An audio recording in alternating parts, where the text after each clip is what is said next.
if you're not at the table, you're on the menu. And so you just got to figure out where you want to be at the table and how you want to influence the legislators so that we can enhance our profession.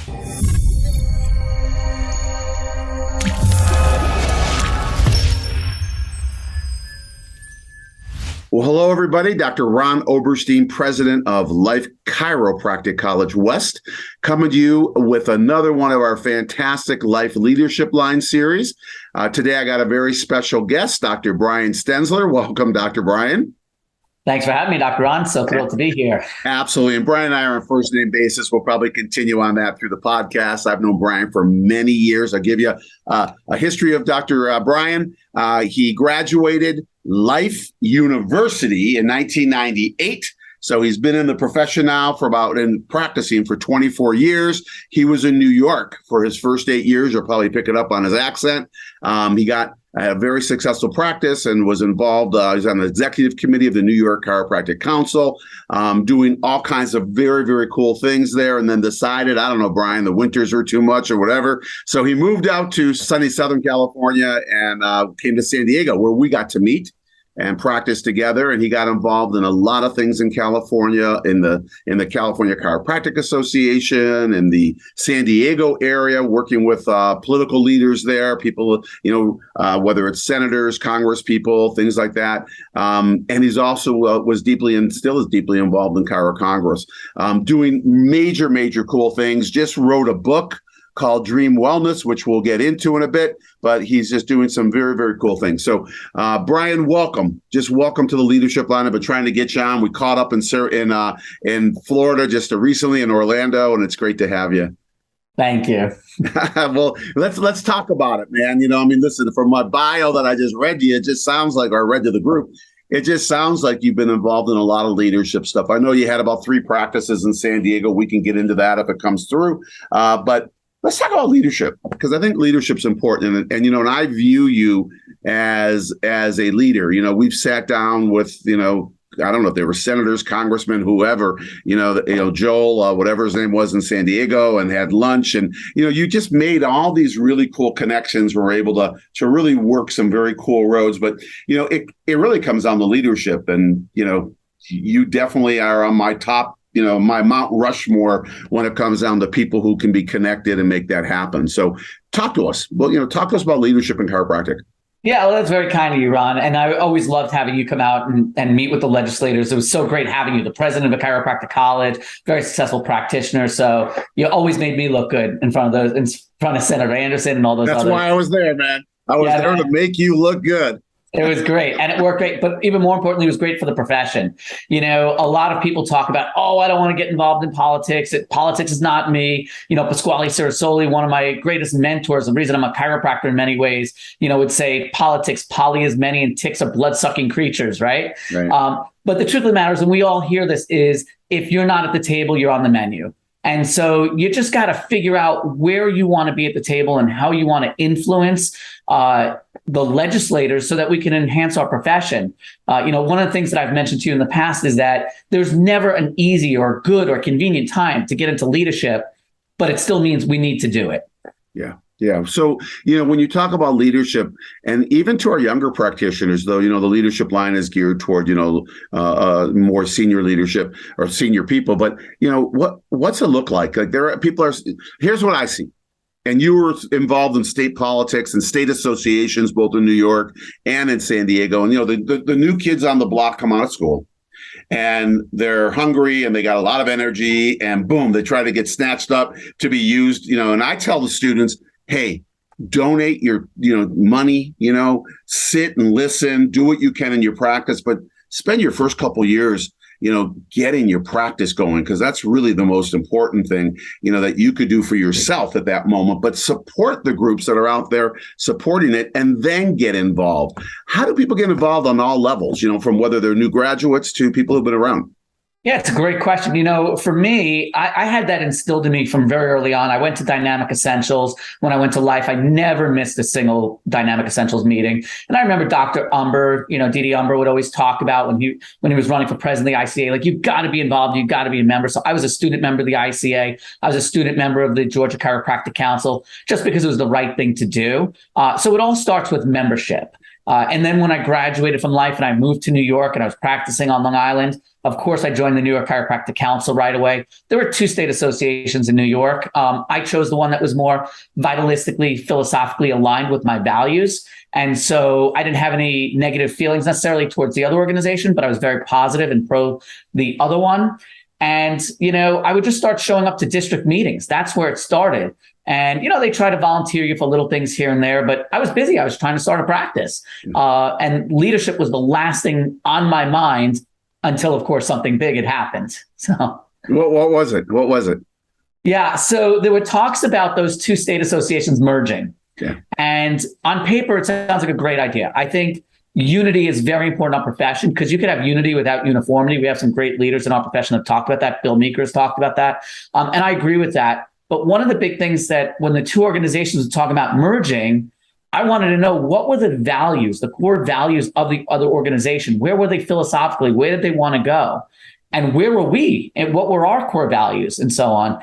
And so when I started hearing about the leadership, how they were getting together, it didn't seem like there was a good alignment there. Mm-hmm. And I said, well, we need to do some exercises and we need to establish our own core values and then see if that other organization can be in alignment with those. And if they can't, we can't even have talks about merging. And that was basically how my leadership started. It was never planned, but because I had said that, they're like, okay, well, help us develop core values. And then the rest is history from there. Right. And when you look at that, you see, because listen, I agree with you. You can have, there doesn't have to be uniformity, right? To have people get together. Yet, what you had just said, you can't lose your core values because the minute you lose your core values, those are like your compass, right? That's the direction that you're that you are looking to go from when we talk about core from the inside, right? Like, what is it really about? And be able to move forward. And I think that gets difficult because it can get pretty muddied, right? You've got a lot of cooks in the kitchen and there's a lot of different ideas on how to season, the meat or the pasta or whatever. And, how do people come to consensus around that stuff? Well, we're now some 16, 17 years later, maybe 18 years later, and they haven't. Yeah. So we know that some organizations like in New Jersey and Michigan, they were able to do it. But in New York, they haven't been able to for whatever reason. And, I think if there's any legacy that I've left behind, it was basically, hey, until these organizations can come in common place with those values, I don't see how a merger would be successful. And it's a shame because I think that our profession would be a lot stronger if there was one organization in every state, as long as the views are heard and it's going in a certain direction. I try not to put my own chiropractic philosophical views, in my leadership efforts, but I have my lanes in chiropractic. Mm-hmm. And drug-free, surgery-free is a lane. For me, correcting subluxation is a lane. So those are, the boundaries. I don't care if people want to do therapies or not in the profession. I know what I believe to be chiropractic and what is the adjustment, the importance of that. But I don't know if an organization, if that's the problem. But it's when it comes to where do they want to go and what do they want to bring into the profession, they have to agree on it. Otherwise, they can't be one. Yeah, exactly. And, when you look at that and you talk about lanes, I think it's super important. And, what I see, I attend a lot of meetings. You attend a lot of meetings. Some are the same meetings. Some are different meetings. And I think what we find is that, most chiropractors have more similarities than they have, non-similarities, right? And most are in agreement than they are in disagreement. And if we could work on those similarities and move forward, you're right. We can move the profession. We can move the needle a lot further, and I think we have to remember that who it's for, it's for our, the public that we serve, right? And there are non-negotiables, as you said, healthcare freedom, to me, non-negotiable, and that could be forced anything, whether it's, forced immunization, vaccination, drugs, whatever it might be. Not that I care what others do, but it's, everyone should have that choice, right? That's freedom of healthcare choice is really what I'm talking about, and other things, vertebral subluxation. It's just not non-negotiable for me, right? The adjustment, the term, non-negotiable. This is our nomenclature and where we came from. It's not a historical value that we have. But when you look at this stuff and you see that, I think people can get together around. I mean, I don't know if you've ever seen the ACC paradigm that was written. I mean, it's incredible. yeah.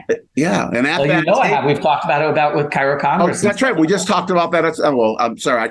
I can't remember what Mary and I talked about yesterday. This morning, she was saying, "You remember?" I said, "Refresh my mind." But yeah, we just talked about that 3-4 weeks ago. In Orlando. And at that table, you had Sid Williams, Carl Cleveland, you had James Winterstein. You had these people sitting at that table from one end of the spectrum to the other end of the spectrum, and they all came into an agreement on something. And it's just, it's just nice to be able to see that. And it really does. It moves our profession forward. And I think it shows the things that we can do. One of the things that you talked about that kind of keyed in for me, especially for our younger practitioners, and even our practitioners who've been out there for a while and haven't maybe stepped into quote unquote the leadership role, which I don't even know what that means, because we could be just as big a leader, being behind, moving the masses forward, than being in front, right? And being shot at. Is joining, getting involved in the organization. That, you I don't know if you said it, but alluded to it. That's the number one thing, right? For anybody. Yeah. I mean, that's the bottom line is, first of all, you're not in the game. If you're not even a member, you're making no impact at all, no positive impact. So what does an organization want from you? They want your time, your talent, or your treasure. So in different phases of life, you'll have more of some that you can give, but you've got to give something. You've got to give one of those.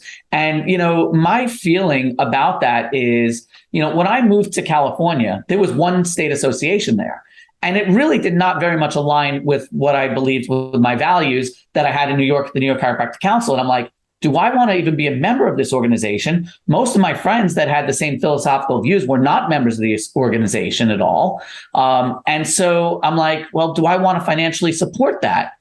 And, I know what Ayn Rand has talked about, for years, and, about supporting an organization that's towards your destruction. I didn't feel that the California Chiropractic Association was working towards my destruction, but I didn't know if it was working towards the same future. Right. So I decided to join, and I got involved on a local level, in San Diego. I just started to go to the meetings. Then I was asked to speak at some of them, and I took some of my savvy that I picked up in New York. And I'm like, well, how about this and how about that?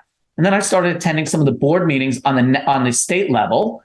And I said, what are the core values of the organization?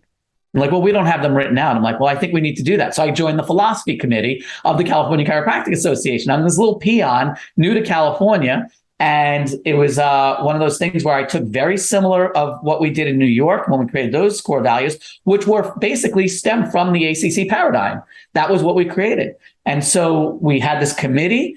And at the time, I think we had 48 board of directors, members of the board of directors for the CCA. And it was a unanimous vote that passed these core values that were very much in alignment with the ACC paradigm, that talked about vitalism, no drugs, no surgery, subluxation. And I knew that this was an organization that I'm glad that I got in there, glad we made a difference. And after not many years, I became president of the entire state association. Right. So, it starts somewhere. Right. And when you were president, I mean, even before, you were vice president before that, you're on the executive, and, I got to witness it. There was major changes that happened where, it was probably the premier vitalistic organization in the United States. I mean, if not the world, as far as, a state association. And it was incredible, just incredible. And I think it goes to speak to what you said earlier. If you're not at the table, then it's a good chance you can be on the menu. If you would have never sat down and decided, hey, let's, let me see what's happening here and kind of step into it. Who knows? I mean, I don't know what direction. I would like to think it would have went in the same direction, but I highly doubt it.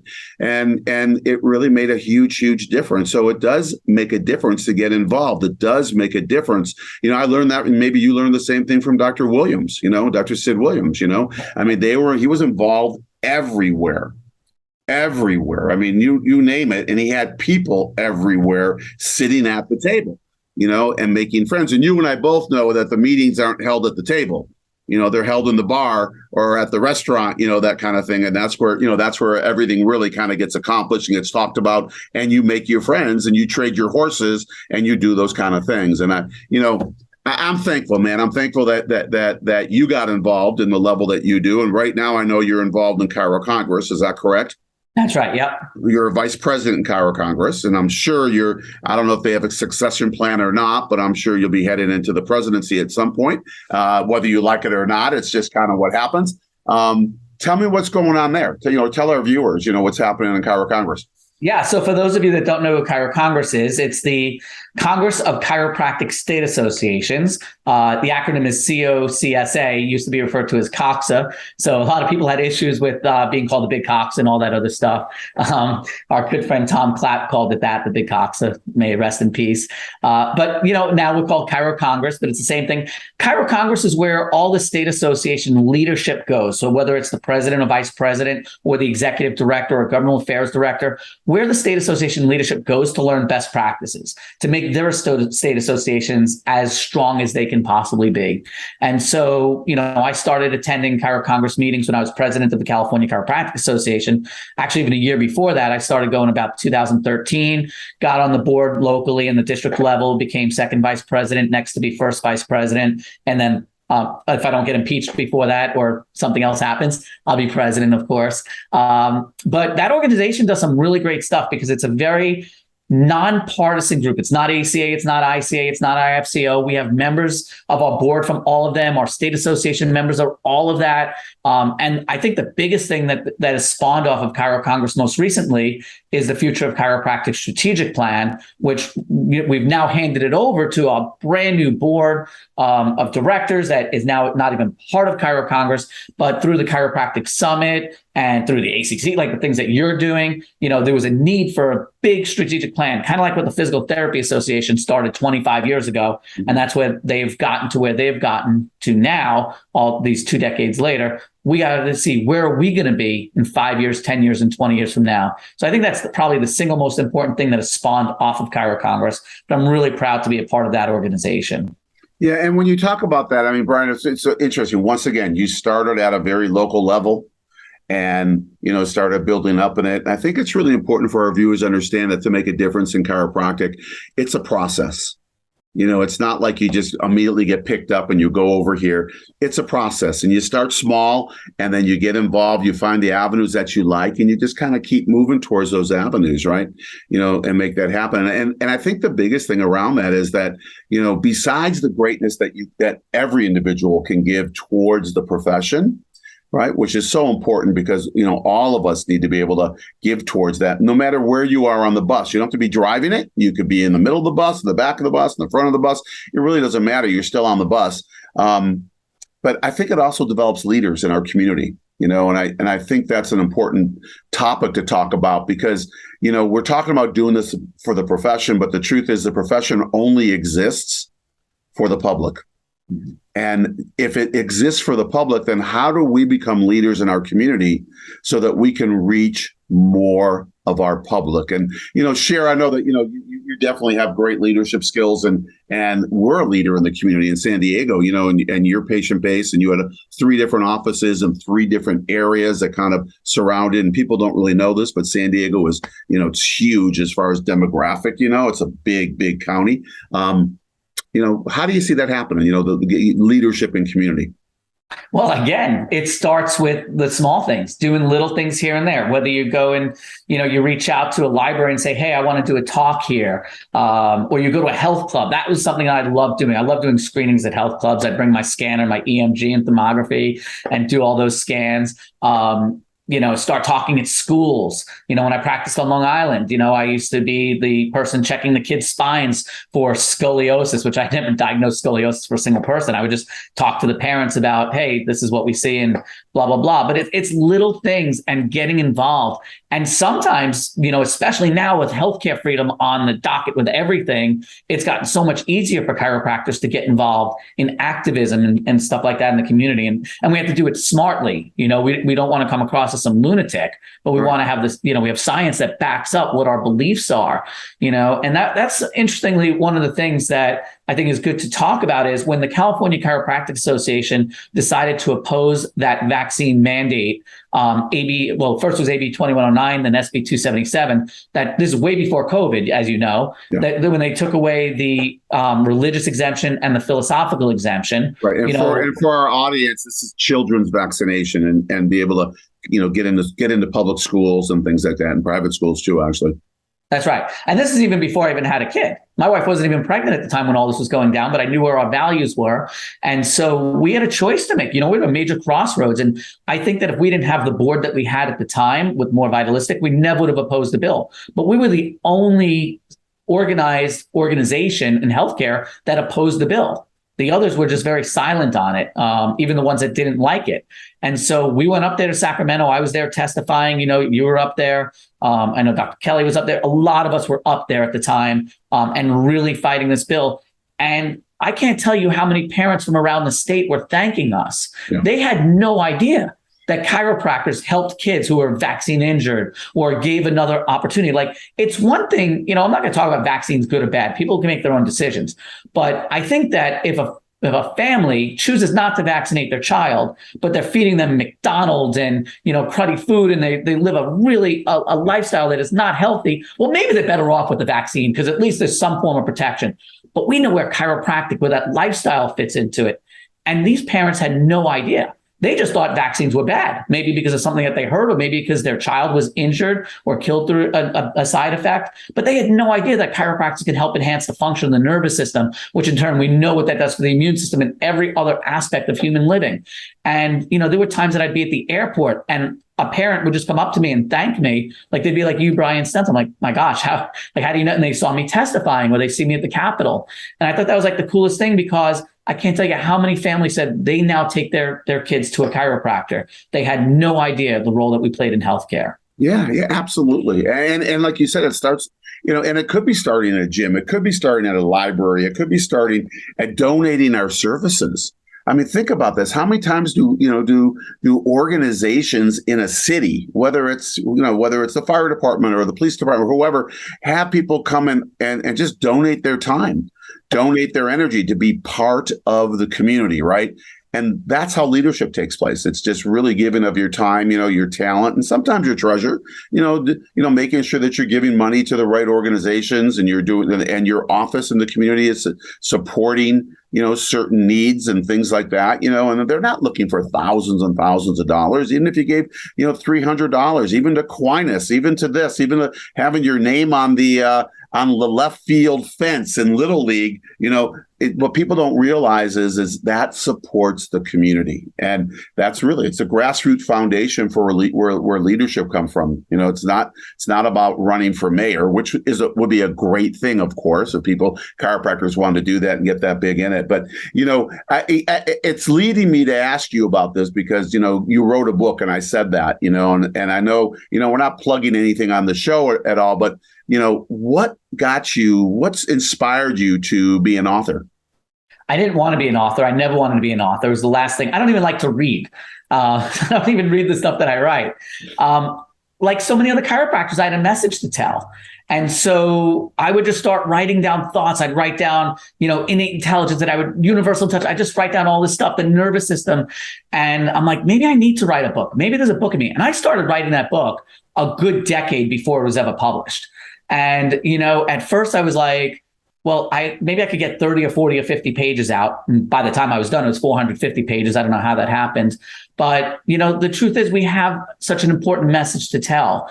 And so I know the role that chiropractic plays in people's lifestyle and the importance of it, but most people don't. When they think about what is a healthy lifestyle, they think of as, you got to eat right, you've got to exercise, you have to have a good attitude, you got to get sleep, but nobody ever talks about the role of the nervous system. And that's where I came up with the concept of DREAM, of diet, relaxation, exercise, being an adjusted, mental wellness, putting it together as a wellness center. So we offered all those services, everything centered around nervous system function, and decided to put it in a book. And I never knew how it was going to be. And the fact that it was a bestseller in 4 categories on the first day it launched, that was kind of a miracle in and of itself. I love it. And you can get it on Amazon, Dream Wellness, but it really starts with the kids, obviously, and that's where, we know this, health starts, at the beginning of life. Right. and you can work to, regain it and work to do what you need to do as you're moving through life. But it certainly is easier if we started at the very beginning. And Brian, you've been somebody that I've had the honor of knowing, for the years that from when you got into San Diego, and watch you, so to speak, kind of grow up. I know I'm a little bit older than you. I don't know, about 20 more years in the profession, but I don't consider myself older. I consider ourselves, really good friends, and it's just so nice to see people kind of step up and make a difference, yet everybody makes a difference in their office, and then once you start stepping outside of that and moving forward. And I just want to thank you, and thank you for all you've done in chiropractic and what you will continue to do, because, you haven't even reached that 25th year yet where you get, I don't know if you know this, but you're going to get something in the mail saying, okay, now you have to start doing the work, right? And that's at year 25, and you've done so much already. So thank you for all that you've done. And, and please thank your wife, Brooke, and Zion for the times you're away from them, and, and the things that you've done, because I know you've kept a really good balance in what you're doing in life. And I know that's super, super important to you. How can people reach you? Oh, I'm pretty easy to find. I have my own website, drbrianstenzler.com. That's drbrianstenzler.com. Instagram, Dr. Brian Stenzler, or email me, brian@dreamwellness.com. Perfect. Easy to find. Perfect. We'll have those underneath. And once again, thank you, and to our audience, thank you. Bringing people like Brian on, we talked about politics, but really what we talked about is how do we get involved in moving the profession? How do we get involved in reaching more people? How do we get involved in setting core values so that, you can make sure that you're moving in the direction that's right for you innately, internally, and that is something that's so important, because when you align with that, you will go further than you can ever imagine. So thank you for joining us, Brian. Once again, thank you for being with us today, all the way from beautiful southern Florida, southwestern Florida, right? Sarasota. But thank you all for continually, listening to these webcasts and viewing them. We are about 4,000 viewers a week right now. We drop these leadership lines every other week. The opposite weeks, we do a Life by Life West. That's where my wife, Dr. Mary, and I host practitioners either right after graduation through about 15 years in practice. Everybody sees everything. I know that, but thank you. And just listen, pass this on. There are people in your community, chiropractors, who just need to hear this, right? They need to hear, how do they get involved? Or maybe you're involved and others aren't. Pass the link on, let them listen to it. The more we spread this, the more that people can get involved, because once again, it's not about us.